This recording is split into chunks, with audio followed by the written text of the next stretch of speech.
ত্রাণ বন্টনকে কেন্দ্র করে দুর্নীতির অভিযোগে ফের চাপে তৃণমূল কংগ্রেস। পূর্ব বর্ধমানের কালনা থেকে দক্ষিণ 24 পরগনার নামখানা, রাজ্যের দুই প্রান্ত থেকে সামনে এসেছে সরকারি ত্রাণ সামগ্রীর মজুত ও বন্টনে অনিয়মের অভিযোগ। একদিকে কালনার প্রাক্তন তৃণমূল বিধায়ক দেবপ্রসাদ বাগকে আটক করেছে পুলিশ, অন্যদিকে নামখানা এক তৃণমূল নেতার গুদাম থেকে উদ্ধার হয়েছে বিপুল পরিমাণ সরকারি ত্রাণ সামগ্রী। মঙ্গলবার গভীর রাতে কেন্দ্রীয় বাহিনীকে সঙ্গে নিয়ে দেবপ্রসাদ বাগের বাড়িতে পৌঁছায় পুলিশ। অভিযোগ, ত্রাণ বন্টনে দুর্নীতির তদন্তে তার ভূমিকা খতিয়ে দেখা হচ্ছিল। পুলিশ পৌঁছানোর পর প্রাক্তন বিধায়ক এলাকা ছাড়ার চেষ্টা করেন, সেই সময় তাকে আটক করা হয়। যদিও এই বিষয়ে দেবপ্রসাদ বাগ বা তার পরিবারের পক্ষ থেকে এখনো কোনো প্রতিক্রিয়া পাওয়া যায়নি। ঘটনাকে কেন্দ্র করে এলাকায় উত্তেজনা ছড়িয়ে পড়ে। দেবপ্রসাদ বাগের গ্রেফতারের দাবিতে তার বাড়ির সামনে বিক্ষোভ দেখান স্থানীয় বাসিন্দাদের একাংশ।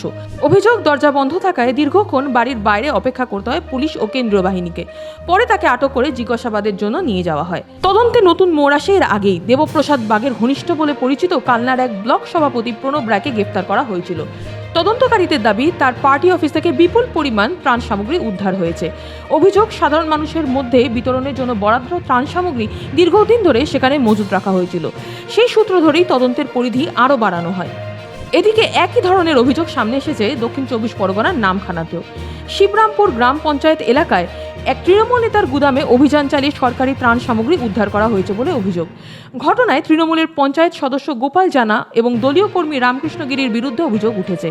স্থানীয়দের দাবি, সরকারি ত্রাণ সামগ্রী সাধারণ মানুষের হাতে না পৌঁছে গুদামে মজুদ রাখা হয়েছিল। ঘটনার পর থেকে এলাকায় ব্যাপক উত্তেজনা তৈরি হয়েছে। অভিযোগের মুখে থাকা গোপাল জানা ও রামকৃষ্ণ গিরি পলাতক বলে জানিয়েছে স্থানীয় সূত্র। তাদের খোঁজে তল্লাশি চালানো হচ্ছে। রাজ্যের দুই জেলায় পরপর এই ধরনের অভিযোগ সামনে আসায় ত্রাণ বন্টন ব্যবস্থার স্বচ্ছতা নিয়ে নতুন করে প্রশ্ন উঠতে শুরু করেছে। তদন্তকারীরা খতিয়ে দেখছেন উদ্ধার হওয়া ত্রাণ সামগ্রী সরকারি বরাদ্দের অংশ কিনা, সেগুলি কিভাবে সংশ্লিষ্ট ব্যক্তিদের হেফাজতে এলো এবং এর পিছনে আরও বড় কোনো চক্র সক্রিয় ছিল কিনা। তবে তদন্ত এখনও প্রাথমিক পর্যায়ে রয়েছে। অভিযোগের সত্যতা যাচাই করে পরবর্তী আইনি পদক্ষেপ করা হবে বলে জানিয়েছে তদন্তকারী সংস্থাগুলি।